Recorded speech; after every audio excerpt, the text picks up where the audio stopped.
You're not giving me the yes, One Michelle. moment, 1 moment. We're gonna do a quick countdown. We're live.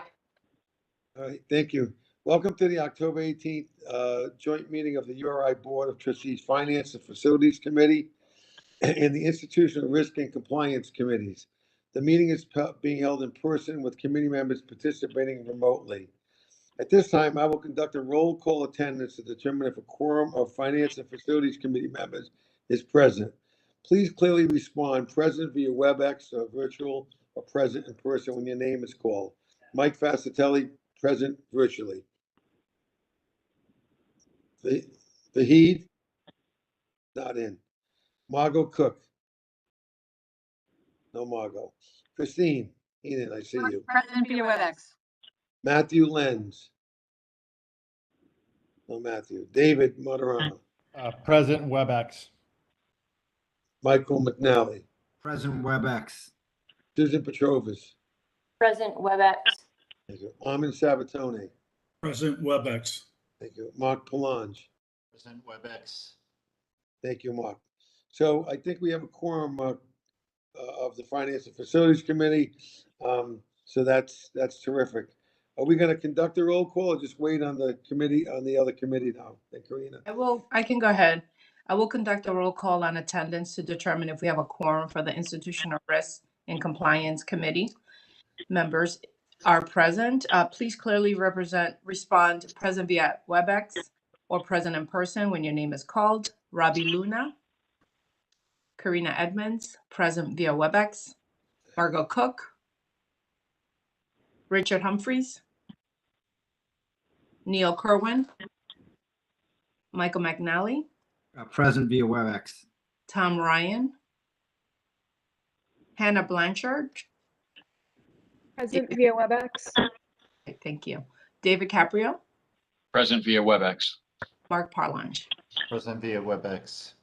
Great. Hearing, yeah. That's where we are. Did you have a quorum, Karina? I don't believe we have a quorum. Michelle, if you want to confirm. Yes, I'm confirming we do not have a quorum.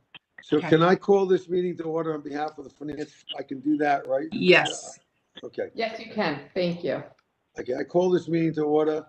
A reminder to all members, for the benefit of our audience and the note taker, please clearly identify yourself whenever you comment, make a motion, or second a motion. Participants using WebEx are required to keep the cameras on as remote members, and all of the persons present at the meeting location must be clearly audible and visible to each other. At this time, I would like to acknowledge that the University of Rhode Island occupies the traditional homeland of the Narragansett Nation and the Niantic people. Are there any proposed amendments to the published agenda? No. Any? Hearing none. First item on the agenda is the approval of the minutes. May I have a motion that the Finance and Facilities and Institutional Risk and Compliance Committees, oh, wait, sorry, no, there's no motion. I'm going to skip right to the approval of the minutes for the Finance Committee then, because we don't have the, so I think I can just go right to our minutes approved, right, Michelle? Yes. Okay. So the first item on the agenda is approval of the minutes. We're going to take the Finance and Facilities Committee. May I have a motion that the Finance and Facilities Committee approve the minutes of the September 16th joint meeting of the committees? Is there a motion? So moved. David Second? Moderano, second. Any discussion on the motion? There being no discussion, I ask for a voice vote. All in favor, say yes. Yes. Any opposed? Any abstentions? It unanimously passes then. For the motion carries for the approval of the minutes. The next item on the agenda is item 2. That's the approval of under the delegation authority of the president relating to land and property and enclosure 2A. I think Ryan or Abby, you going to comment on that? Yes, Ryan's going to present that. Okay, great. Ryan Carrillo. Okay, thank you. So we have 2 matters that were signed under delegation. Only one explicitly committed us to additional real estate. The first is a licensor's consent estoppel certificate, non-disturbance and subordination agreement. Basically, that was a document that was required for us to sign so that the Alpha Beta chapter of Delta Zeta Sorority House could get the loan that they were seeking for an upcoming renovation to the sorority. And the second is a 5-year lease agreement between the university and Independent Square Foundation up in Pawtucket to provide additional space for the communicative disorders program. It says here approved on October 25th because this is intended to be the full report to the full board, but we are going before the State Properties Committee next Tuesday. So this is in anticipation of their approval. Happy to answer any questions about either transaction. Anybody have any questions for Ryan on that? Okay, are we gonna do that motion? We're gonna do it at the end, Michelle, that motion? There's no action necessary on this, so we're all set. It's discussion only. Okay.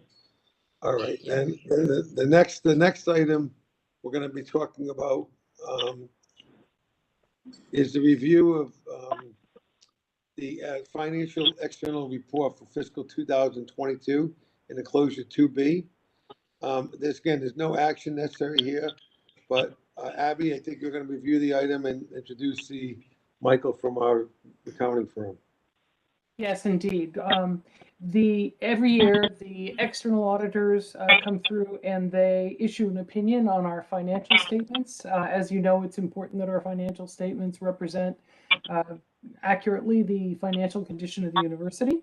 This year, we have a new auditing firm, Clifton Larson Allen, and Michael Johns, who's a principal in the assurance group of Clifton Larson Allen, is here to present the external audit report, which is a report that the external auditors give to the board about their findings in terms of the financial statements of the university. And spoiler, they found that they do accurately represent the financial condition. Now I'll turn it over to Mike Johns, who will make a brief presentation on the external audit report. Mike, are you there? Can you hear me? Yes. Can you hear me? Yes. Okay, I was muted and I'm unmuted. Can I share my screen to? I don't know, Michelle, can Mike share his screen or can you put up his presentation for him? Yep, perfect. Thank you. Okay, there you go. Okay, well, thank you everyone for having me. I was told to keep the accounting update to under 2 hours to be cognizant of everyone's time, so we'll go ahead and get started. Thank you for having me. I'm Mike Johns, I'm the engagement principal of CLA. Proud to serve the university this year. And what I'm here to talk about is our audit results and some required communications with governance, which is this group here. And I'm going to go ahead and jump right in with what were we hired to do?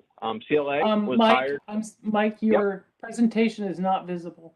Do you need to finish sharing? Hit share. I have an option to stop sharing.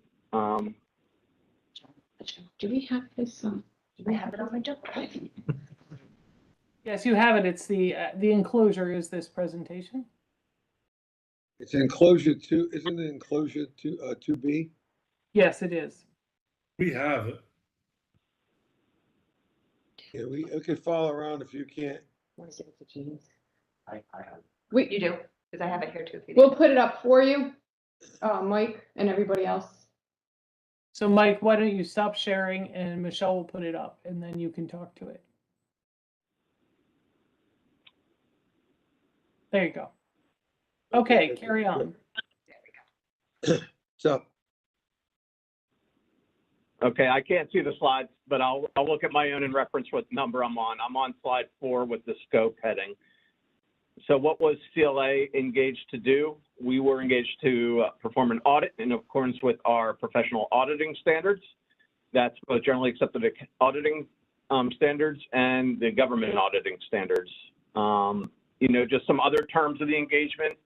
Under our professional standards, we are required to understand the internal controls at the university. However, we do not express an opinion on those internal controls. That does not happen as part of a financial statement audit. And then if need be, we comment on any items we noted while reviewing that internal control structure. and then required communications to governance, which is the scope of this meeting here today. Next slide, 5, risk-based audit approach. When we're engaged to do an audit, before we get boots on campus and perform any procedures, we're required to do what's called a risk assessment. So what that really means is we spend more time or we see more risk of potential error occurring and less time in account balances that maybe do not have that similar type of risk. So our major focus areas were internal controls, revenue recognition, meaning where the receivables recorded properly is revenue recorded in the appropriate fiscal year, the completeness of the liabilities that appear on the financial statements, significant estimates made by management. We take a look at those and the inputs to make sure there haven't been any significant changes in the methodologies or see if we note any bias in management making those estimates. There's a new accounting standard that was adopted this year related to leases. In the past, there were 2 treatments for leases. One, you could expense the payments as you go. That was called an operating lease.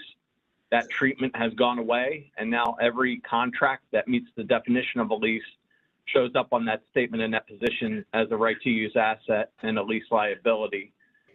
And then in a subset of revenue recognition, we have the higher education emergency relief funds. We did testing around the allowable use of those funds and that the revenue was properly recognized when the allowable use of that funds happened.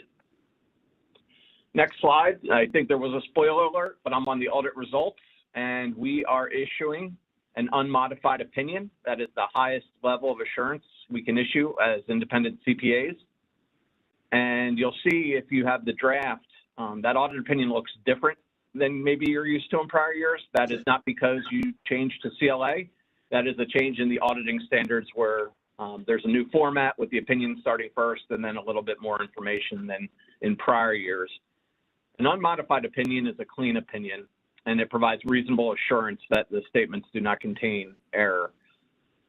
There is supplementary information in the financial statements. That is management's discussion and analysis, as well as some schedules in the back related to pension and other post-employment benefits. We do not audit those schedules and do not express an opinion on them. Moving on to the next slide, you can skip ahead to the one labeled internal control communications. So as I mentioned earlier, we do walk through the internal controls to make sure they're implemented and seem to be operating effectively. In some cases, we test the internal controls, most notably with cash disbursements and the payroll cycles. But again, we cannot express an opinion. But when we do those procedures, if we come across anything that we feel is a deficiency, we're required to report it to this group. And a deficiency can be classified as a material weakness, which would be the most severe, meaning that a control in place may not detect an error, or a significant deficiency, which is less severe than a material weakness, but important enough for this group to know about. And the results of our internal control procedures were that there were no material weaknesses noted in the internal control structure at the university. Next slide. We did have some observations as it relates to the general information technology controls and some suggestions for best practices in that environment. As part of the financial statement audit, we bring in our IT specialists. It's a requirement that we gain an understanding of the controls that would impact your financial systems and no other systems within the university. But we noted that in this year, an external penetration test had not occurred, and we recommend that that be performed at least annually. The bad actors are just getting really good at what they do, so having that penetration test can identify any holes that may exist before the bad guys do. We noted that there isn't a formally documented information security, vendor management, and change management policies for IT. So we recommend that all those policies that are in place be put in writing and formalized. And the first one, that information security, that is actually going to be a requirement of the Gramm-Leach-Biley Act, which I'll go over in a few slides. We recommend that the IT environment restrict vendors from the ability to push their own code into the production environment. Regular access reviews, we recommend that those who have access to the systems, those individuals, be reviewed on a periodic basis to make sure that anyone who may have been left the university or been terminated, that their access is cut in a short order time after they leave. For passwords, we noted that, and I think the best practice changes each year, but the complexity of the password requirements aren't necessarily at current best practice standards. So we recommend making those a little bit more complex. And then we recommend that the disaster recovery plan be tested to make sure that if the worst case scenario were to happen, that the plan in place would work and we'd be able to recover our systems timely. Moving on to the next slide, slide 10, required communications. So these are the communications that the auditing standards say we need to review with this group. There were no changes in the scope of our audit, no additional significant risks that we identified after our initial communication with governance. As I mentioned, the lease standard was implemented, and therefore there was a change in accounting principle that was required, but is properly reflected and disclosed in your financial statements.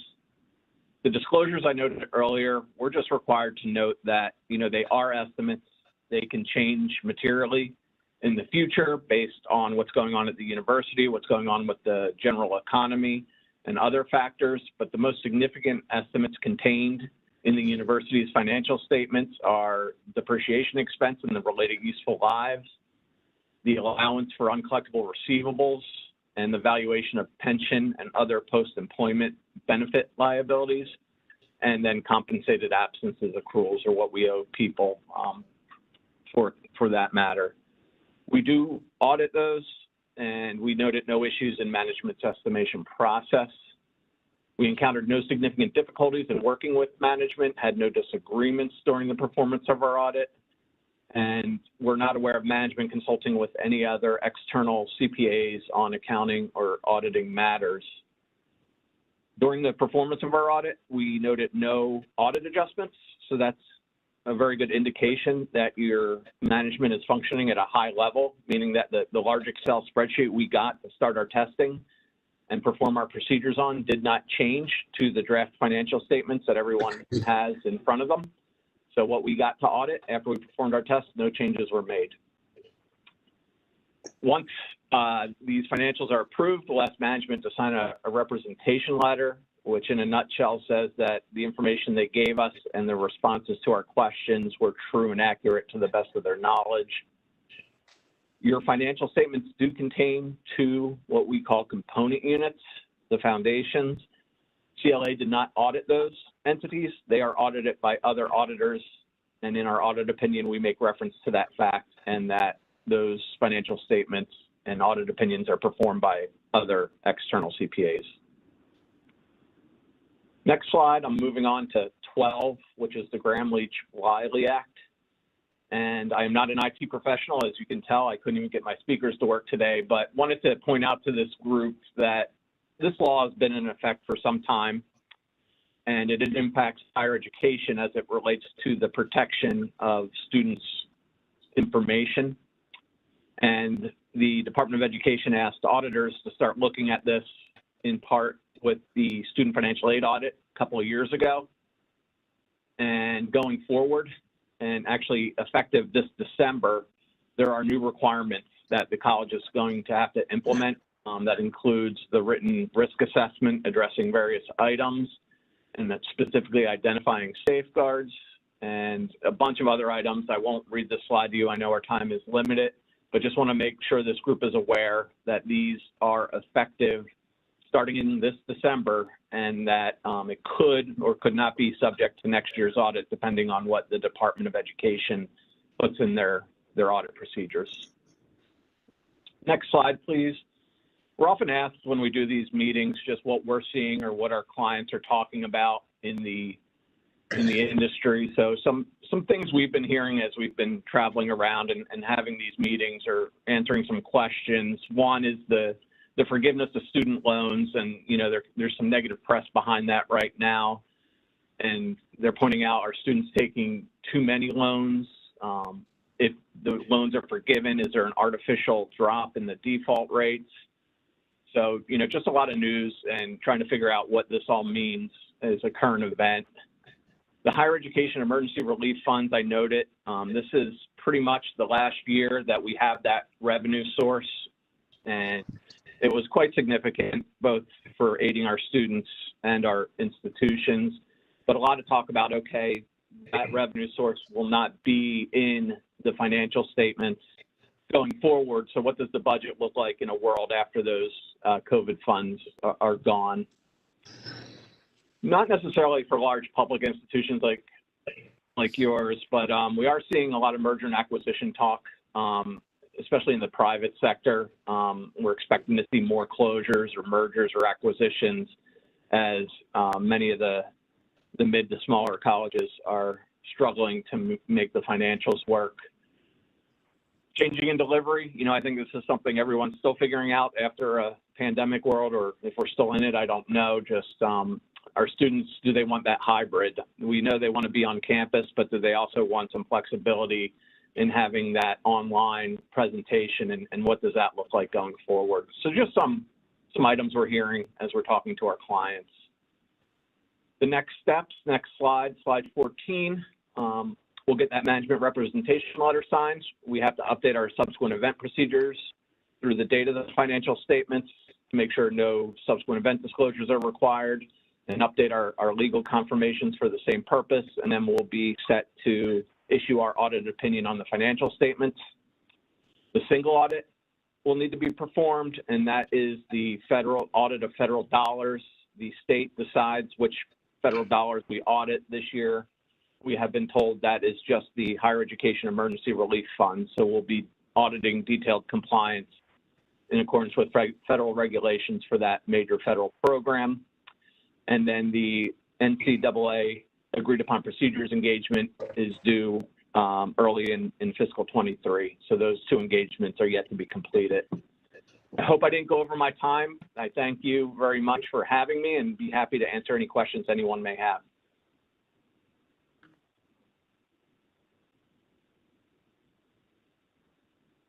Any questions for Michael or Abby? Anybody? No questions? Okay.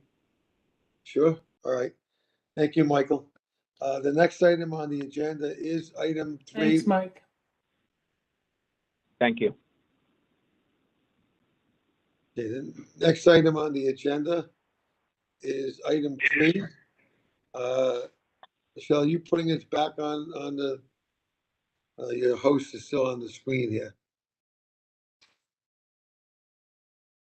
I see everybody now. Do you see us? I see a big chunk that said URI. I know I see you. Yeah. Okay. What we can do is we can actually, Let me go to the action to get a vote on those so we can, before we lose people, okay? So the next item on the agenda is item 3, action item, which is the first one is 3A, which is review of the audited financial statements for the University of Rhode Island for the fiscal year ended June 30th, 2022, and recommendation to the Board of Trustees. That's in enclosure 3A. Both the facilities and risk and compliance are entitled to vote on this, but I don't know, Michelle, how we're going to do that if they don't have a quorum. So before we do that, you figure that out. I'll refer to Abby to introduce this agenda item and present it to us, which is 3A. Abby? Like before Abby starts, my recommendation would be to just have the Finance and Facilities Committee recommend approval to the board, so that at least it goes forward to the board for the next meeting with that committee's approval and recommendation. Thank you. Right. Okay, we'll modify that in the motion, but go ahead, Abby. Okay, thank you very much, Mike. You have the financial statements. You've heard the auditor's report. In terms of what the actual results were for the university, we had an increase in net position before capital appropriation gifts of 17.69 million compared to a decrease of 6.42 million in fiscal 2021. Operating revenues increased by 53.7 million or 12%, and operating expenses increased by 47 million or 8.3%, basically as we return to normal operations after the pandemic abated. One of the things you'll find in 2020, 21, and 22 in our financial statements is they're kind of They go up and down. And that's really the effect of the pandemic and also the federal aid that we received. A lot of the federal aid was identified in one year, but actually drawn down or dispersed in a following year or following 2 years, with the result that expenses that might have been incurred in 21 because of accrual accounting methods get moved to 22 because that's when the money was dispersed. In all of these grants of federal funds, we are not allowed to draw the so-called institutional portion of the funds until all of the student aid had been dispersed. And the student aid couldn't be dispersed until the students were actually physically present on campus. So, for example, we got in January, we got aid under the CIRSA Act, but we couldn't disperse that until the following September. So what it does is it makes our financial statements difficult to follow because the money is moving around considerably. The important thing I think here is that our operating revenues increased by 53 million or 12% in fiscal 22. Of that, some 31 was ARPA COVID-19 relief funds, but the balance was largely a result of the student population and residents returning to pre-pandemic levels, together with modest increases of 2.2% in in-state tuition, 2.4% in out-of-state tuition, and a 2% increase in fees. Operating expenses also, because as I described, expenses got moved from when they were, calendar date to the accrual date when they were incurred. And the majority of the increase in expenses, about 39 million, was due to the auxiliaries returning to pre-pandemic levels of operation and also recognizing COVID-related expenses for which they received federal aid. I think if you look at page 20 of the financial statements in the management's discussion, you'll see a summary of net student fees, other operating revenues, operating expenses that shows that after state appropriation, which is not considered operating revenue by GASB standards, but rather other revenue, we're showing a net loss after state appropriation of 41.8 million in 2022. And that's as close as our financial statements get to our budget analysis of where we are. And it's important to realize that the difference between the cash accounting of budget and the accrual accounting of our financial statements is complicated and quite noticeable. So that is why when we are talking to the Finance and Facilities Committee, we really talk about our progress against budget and our budget request, as opposed to the financial statements. The financial statements are very valuable to our rating agencies because they are looking primarily at two things. What is our leverage, that is to say the ratio of debt to net position, and also are we generating sufficient operating revenues to cover debt service? I'd be happy to answer other questions. I think overall you see a near return to normalcy in FY22, and I think the FY23 financial statements will look a lot more like fiscal 2019. 2021 and 22 were extraordinary years in every respect, and I'd be happy to answer questions. Abby, we were comfortably within the rating agency criteria on those 2 counts, right? Yes, we are at present. We have adequate debt service coverage for both the E&G bonds and the auxiliary bonds, which have different ratings. And the real question going forward is, for example, in student housing, how much debt can we afford to issue and maintain our debt service coverage ratio? It's important for the committee to know that that is not a covenant. It's a negative pledge. It doesn't prevent us from issuing more debt if we go over the number, but basically what it says is that we have agreed that we will not issue additional debt if we are in a position where we do not have debt service coverage of 1.2 on the auxiliaries or 1.0 on the education and general side. Any questions for Abby on item 3? Anyone? If not, I'm going to ask for a motion to modify this, Michelle, slightly, that the Finance and Facilities Committee recommend to the Board of Trustees to approve the University of Rhode Island's financial statements ending June 30th, 2022, and authorize President Mark Palange to execute the representation letter as a duly authorized agent pursuant to the approved signature authority of the University of Rhode Island, as recommended and presented in enclosure 3A. I'd like a motion on that from the Finance and Facilities Committee member. David Marano, so moved. Second, Keenan, second. thank you. Any discussion on the motion? There being no discussion, and ask for a voice vote, all members of Financing and Facilities Committee, all in favor? Yes. Yes. Any opposed? And I think I have to No. abstain. Who's abstaining? I'm a non-voting member, so I'll just put that on the record for the remainder of the votes also. So I'm Okay. not permitted to vote. Thank you. Just Thank for you, future reference. David Caprio, sorry, virtual. David Caprio, No virtual. worries. Just for future reference, there's no need to abstain as a non-voting member. You simply don't need to vote. Okay, thank you. Good, well, thank you for clearing that up. So, I think we have, no abstentions or opposing, so the, the motion is approved. The next item and last item is approved, so we're mindful of Christine and David's time, is we're gonna go to enclosure 3B now.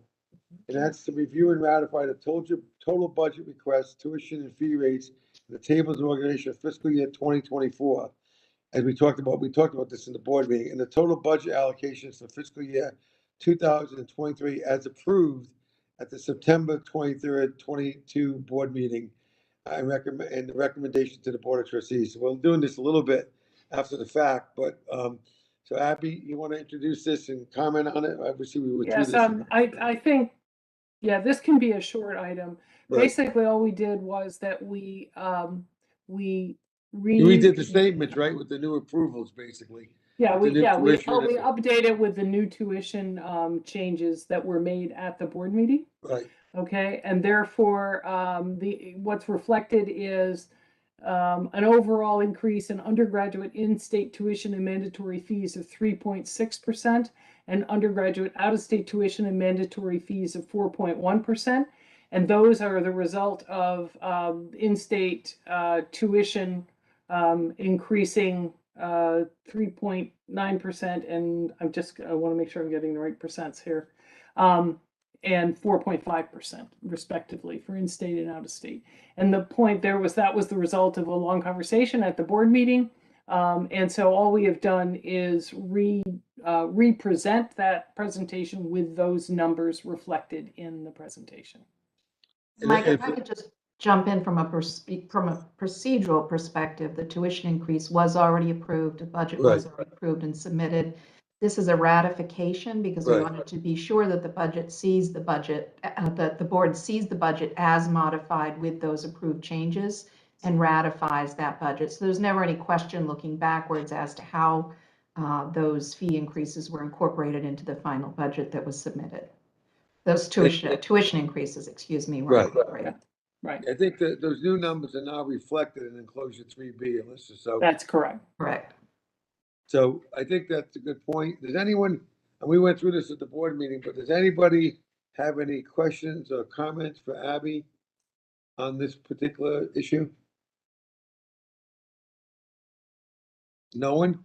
Okay, then I'm gonna ask for a motion, and let's make sure I get this right, because we're modifying this, that the Finance and Facilities Committee recommend that the Board of Trustees ratify total budget requests, tuition and fee rates, and tables of organization for fiscal year 2024, the total budget allocations for fiscal year 2023, as approved at the September 23, 2022 Board of Trustees meeting, as recommended and changed and presented in enclosure 3B. Is there a motion? Moved. Thank you, Ahmed. Is there a second to that motion? David Marano, second. Thank you, David. Any discussion on the motion? There being no discussion, let me ask for a voice vote. All in favor, please say yes. Yes. Yes. Any opposed? No. Any abstentions? No, thank you. The motion is approved. So now I think, where, David, I think you and Christine, there's no more action items, which is good, except for executive session, so the longer you stay, the better. But, I think, we're gonna turn over to risk and institutional. Should we do that, Michelle, or Alyssa? What's Yes. the situation? Yes. All right, Karina? Sure, Thank you, Mike. Thank you. The next item on the agenda is item 4, executive session. These discussion items fall under the authority of the Institutional Risk and Compliance Committee. If I may, I would just say, I don't think you can do a vote to enter into executive session because you don't have a quorum. So I would just ask that the vote to go into executive session be done by the Finance and Facilities Committee, even though the presentation is for the benefit of the Institutional Risk and Compliance Committee. But it is helpful also for Finance Committee members to remain for this as well. I do think it's helpful for them to hear the reports that we're about to give. I just think the vote to go into executive session and then also the vote to seal the executive session record should be done by the Finance and Facilities Committee. Michelle, do you agree? Yes. Okay, so Michelle, that's different than you just said to me, so, all right, so we're gonna, so Karina, that's items 4A and B, right, Karina? Yes. Executive Session? Yeah. So, all right, so then I gotta get a motion for, all right, let me take it back here, Karina, for a sec. Move to an executive session. Okay, so I need a motion that the finance, hang on now, I'm gonna read this stuff, that the Finance and Facilities Committee of the URI Board of Trustees convene an executive session pursuant to RIGL 42465A2 to discuss annual report on litigation, including all federal, state, and administrative proceedings currently pending or that resolved after June 30th, 2021, and potential and anticipated litigation in RIGL 42465A3 to discuss a matter relating regarding security, including but not limited to the deployment of security personnel or devices. Now, can I have a motion for that? Ahmed. So moved. So moved. Is there David a Marano, second. Thank you, David. Any discussion on the motion? There being no discussion, I'm asked for a voice vote. All in favor, say yes, please. Yes. Any opposed? Any abstentions? Okay, great. So the committee will now convene an executive session for the reasons specified. Is anticipated the executive session will last, hopefully not 60 minutes here. Michelle, hopefully short, after which the committees will reconvene in open session. The live stream will be paused during the executive session, resume once the executive session has ended, and the committees reconvenes in open session. For those committee members participating in WebEx, via WebEx, please confirm by saying yes, that no other person is present or be able to hear the discussion at the remote location. Yes. Yes, everyone? No one's, Yes. no one's Yes. listening in? Good. Yes. Okay. We will now pause while committee members are moved to the breakout room. Hey, Michelle, we can't really afford 60 minutes of this. We're not gonna be able to adjourn. We have no quorum, so how fast can we get through this? Well, we have Alyssa and we have Carlos. So Alyssa and Carlos. 10 minutes. I'll be as Okay. quick as I can, or Let's you move can defer fast. it and Okay, have it good. be a Okay, presentation to the there you full. go. I defer to them. Thank you. Okay. They know their orders. Yeah, I'll be able to call in sporadically, remotely back and forth as I'm moving to the train. So I'll try to stay in as long as I can. I can try to call in also, if helpful. Thank you, guys. All right, so are we ready to go, Michelle, into our private room? We are going to the breakout session now, so you'll see the messaging there. So as we're moving you all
Are we back, Michelle?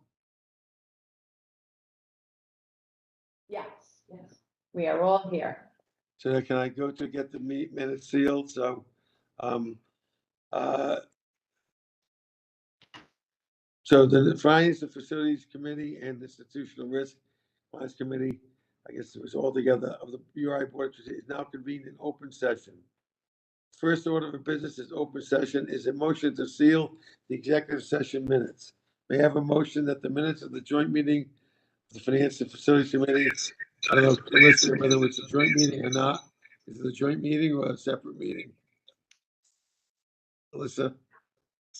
Yeah, I mean, honestly, I don't know what we're gonna call it. I think it's a meeting of the Finance and Facilities Committee. I would just call it. Yeah, and I will just let you guys vote, so there's no question. Okay, so have that the Finance and Facilities Committee, executive session be sealed. Can I get a motion on that? David Moderano, so moved. Thank you. Second? Mike McCallis, second. Thank you. Seconds from Susan and Mike. Any discussion on the motion? There being no discussion, can I get a voice vote? All in favor, please say yes. Yes. Yes. Yes. Any opposed? No. Any abstentions? No. Thank you. The motion is approved. The final item on the agenda is item 5, which Christine and David are going to be chairing. That's to adjourn. So may I have a motion to adjourn? So moved, David Moderano. Second? Christine, Petrivas. all in favor, please say yes. Yes. Yes. Yes. Any opposed?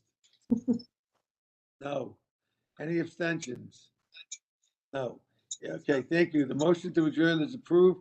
The next individual meetings of the Finance and Facilities Committee, Institutional Risk and Compliance, are tentatively scheduled for February 2023 to be a date supplied later. Thank you all.